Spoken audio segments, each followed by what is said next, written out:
کہ اسد کی سماعتوں تک اس کا پہنچنا ناممکن تھا۔ نوشین نے اپنے ہاتھ کو حرکت دینی چاہی، پر شاید اس وقت جسم نے بھی اس کا ساتھ چھوڑ دیا۔ بے بسی کی انتہا پر پہنچتے اس کی آنکھوں سے آنسو رواں ہوئے تھے۔ نوشین کیا ہوا؟ اسد نے اسے جھنجھوڑا۔ نوشین نے ایک جھٹکے سے آنکھوں کو کھولتے ہوئے اس کی طرف دیکھا۔ ایک پل کے لیے تو اسے سمجھ نہیں آیا کہ اس کے ساتھ آخر ہوا کیا ہے۔ نوشی کیوں رو رہی ہو؟ تم تو سو رہے تھے۔ میں کب سویا؟ تم سو گئی تھی اور سوتے ہوئے ہی رونا شروع کر دیا۔ نوشین کی الجھن بھری نظریں واپس اس کے چہرے کی جانب اٹھی۔ وہ مسکراہٹ دبانے کی کوشش کر رہا تھا۔ وہ مزید الجھ گئی۔ مسکرا کیوں رہے ہو؟ اس پھیلے ہوئے میک اپ میں قسم سے چڑیل لگ رہی ہو۔ اسد کا نوشین کے گالوں پر پھیلے کاجل کی طرف اشارہ۔ اسد کا اشارہ نوشین کے گالوں پر پھیلے کاجل کی طرف تھا، جو رونے کے باعث آنکھوں سے گالوں تک کا سفر طے کر گیا تھا۔ اف، اب میں کیا کروں؟ اور تم ہنسنا بند کرو۔ اسد کو مسلسل ہنستے ہوئے دیکھ کر وہ چڑھتی ہوئی اٹھ کر بیٹھ گئی۔ واش روم میں جا کر منہ دھو آؤ۔ بستر سے اتر کر وہ ٹیبل کی طرف بڑھی اور لالٹین اٹھا کر کمرے میں موجود واش روم میں چلی گئی۔ اب کمرے میں مکمل اندھیرا چھا چکا تھا۔ اسد آنکھوں پر ہاتھ رکھے لیٹا تھا کہ اسے اپنے پیر پر سخت دباؤ محسوس ہوا۔ اس نے ایک جھٹکے سے آنکھیں کھولی۔ عین اس وقت کمرے کا دروازہ بھی جھٹکے سے کھلا تھا۔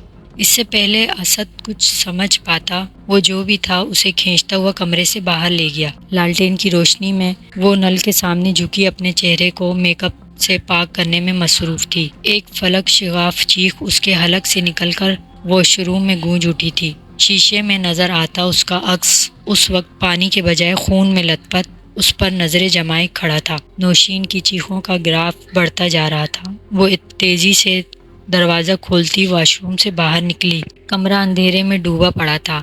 اس نے بدحواسی میں اسد کو پکارا مگر خاموشی۔ اسد آنکھیں اندھیرے سے مانوس ہوئی تو اس نے دیکھا کمرہ خالی تھا۔ جب دروازہ کھلا ہوا تھا وہ خود بھی بھاگتی ہوئی کمرے سے باہر نکلی۔ اسد، کہاں ہو تم؟ اسے رونا آنے لگا۔ تنہا اس اندھیرے میں ڈوبے گھر سے اسے خوف محسوس ہو رہا تھا۔ اسد، اس نے پھر پکارا۔ جب دوسرے کمرے سے اسد کے چیخنے کی آواز سنائی دی، نوشین تیزی سے اس طرف بڑھی۔ دروازہ دھکیل کر اس نے جیسے ہی اندر قدم رکھا، سامنے ہی چھوٹی بچی کھڑی نظر آئی۔ کون ہو تم؟ اس نے حیرت سے پوچھا۔ دوسری جانب خاموشی چھائی رہی۔ وہ بچی بس خاموش کھڑی اسے دیکھتی جا رہی تھی۔ بشیر کی بیٹی ہو؟ چلی جاؤ یہاں سے۔ مرد اور عورت کی ملی جلی آواز میں اپنے سوال کے بدلے ملنے والا جواب اور آواز سے ایک بار پھر بھاگنے پر مجبور کر گیا۔ وہ چیختے ہوئے سیڑھیوں سے اترنے لگی تھی جب سیڑھیاں چڑھ کر اسد تیزی سے اس کے پاس آیا۔ نوشین نے خوف سے اسد کو دیکھا جس کے سر سے خون نکل رہا تھا۔ اسے تو یہ یقین کرنا بھی مشکل ہو رہا تھا کہ آیا سامنے کھڑا اسد اس کا شوہر ہے یا بھی نہیں۔ یہ گھر ٹھیک نہیں ہے نوشی، ہمیں جلد از جلد یہاں سے نکلنا ہوگا، وہ تکلیف زدہ لہجے میں بولا۔ تمہیں چوٹ کیسے لگی؟ نوشین کی نظریں اس کے سر سے نکلتے خون پر جمی تھی۔ نہ جانے کون سی طاقت تھی جو مجھے بیڈ سے کھینچتے ہوئے نیچے لاؤنج میں لے گئی تھی۔ بس اسی دوران سر پھٹ گیا، کہتے ہوئے اسد نے اس کا ہاتھ پکڑا اور تیزی سے سیڑھیاں اترنے لگا کہ تبھی سفید لباس میں لمبے بال اپنے آگے ڈالے ایک عورت ان کے سامنے آ کھڑی ہوئی تھی۔ وہ الٹے پاؤں اوپر کی طرف بھاگے۔ پورے گھر میں بچوں کے رونے اور عورتوں کے چیخنے کی آوازیں گونجنے لگی تھیں۔ اسد، ہم نہیں بچیں گے، یہ ہمیں مار دیں گے۔ کانوں پر ہاتھ رکھے وہ روتے ہوئے بولی۔ نوشین، پلیز رو نہیں، ہم نکل جائیں گے یہاں سے، تھوڑی ہمت کرو۔ اس نے اسد کا ہاتھ مضبوطی سے اپنی گرفت میں لیا اور چھت کی جانب جاتی سیڑھیوں کی طرف بڑھا تھا۔ جب وہی عورت چاروں ہاتھوں پیروں پر چلتی سیڑھیاں اترتی دکھائی دی، وہ واپس نیچے کی جانب بھاگے۔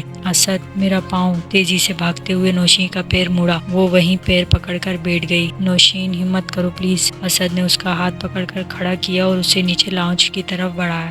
وقت کیا ہوا تھا انہیں کچھ خبر نہ تھی۔ وہ جیسے بھی کر کے اس آسیب زدہ گھر سے باہر نکل جانا چاہتے تھے، پر کیسے وہ خود بھی نہیں جانتے تھے۔ لاؤنج میں پہنچ کر وہ دونوں اپنا سانس بحال کرنے کے لیے رکے تھے کہ اچانک خون کی بوندیں ان دونوں کے چہروں پر گرنا شروع ہوئی۔ چہرہ اٹھا کر دیکھا تو چھت سے لٹکے فانوس پر کسی آدمی کی خون سے لت پت لاش لٹک رہی تھی۔ نوشین، بھاگو! اس آدمی سے نظر ہٹی تو اسد کی نظر نوشین کے پیچھے کھڑی اس لمبے بالوں والی عورت پر پڑی۔ وہ چیخا اور اس سے لیے باہر جانے والے دروازے کی طرف بڑھا جو لاک تھا۔ یہ تو لاک ہے اسد، نوشین روتے ہوئے بے بسی سے بولی، ساتھ ہی چہرہ موڑ کر پیچھے دیکھا۔ دائیں جانب سے نکل کر ایک بچی بھی انہیں اپنی طرف بڑھتی دکھائی دی۔ اسد جلدی کرو پلیز، یہ ہمیں مار دیں گے۔ دروازے کو کھولنے کی کوشش کرتا اسد خود بھی بے بس دکھائی دے رہا تھا۔ اس سے پہلے وہ کچھ کرتا کسی آدمی کے چیخنے کی آواز ان کے کانوں سے ٹکرائی۔ وہ پیچھے مڑے، وہیں فانوس والا آدمی ہاتھ میں کلہاڑا پکڑے بھاگتا ہوا ان کی طرف آ رہا تھا۔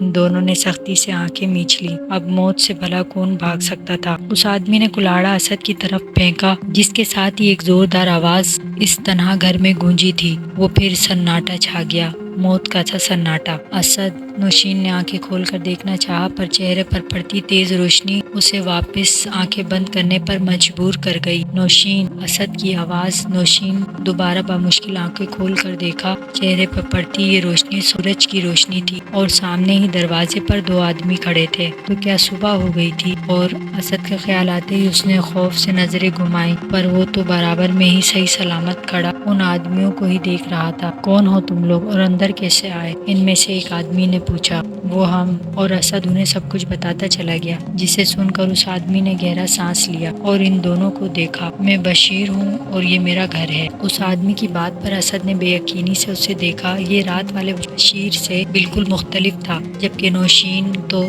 خوف سے پورے لاؤنج میں نظریں گھما رہی تھی، جہاں اب کوئی بدرو دکھائی نہیں دے رہی تھی۔ آپ کا گھر؟ ہاں میرا گھر، پر آصف زدہ ہونے کے باعث میں اس گھر میں رہ سکتا ہوں نہ بھیج سکتا ہوں۔ خیر اب تم دونوں جلدی یہاں سے نکلو، ہمیں یہاں پڑھائی شروع کرنی ہے۔ بشیر نے کہتے ہوئے اپنے ساتھ کھڑے آدمی کی طرف دیکھا جو اپنے حلیے سے ہی کوئی عامل لگتا تھا۔ وہ زیر لب کچھ پڑھتا اندر کی طرف بڑھا تھا جب مرد اور عورتوں کی ملی جلی آوازیں ایک بار پھر اس گھر میں گونجی تھی۔ اسد فوراً نوشین کا ہاتھ پکڑ کر دروازے سے باہر نکلا۔ تیزی سے بھاگتے ہوئے انہوں نے پیچھے مڑ کر نہیں دیکھا تھا۔ روڈ پر کھڑی اپنی گاڑی میں بیٹھے تھے۔ ڈرائیونگ سیٹ پر بیٹھ کر اسد نے گاڑی سٹارٹ کی جو فوراً ہی سٹارٹ ہو گئی تھی۔ اس نے نوشین کی طرف دیکھا جو نم سوجی ہوئی آنکھوں سے اسے دیکھ رہی تھی۔ گاڑی کا خراب ہونا بھی گزری رات کا ایک حصہ لگ رہا تھا۔ اسد نے گہرا سانس لیا اور گاڑی آگے بڑھا دی، یہاں پھر کبھی واپس نہ آنے کے لیے۔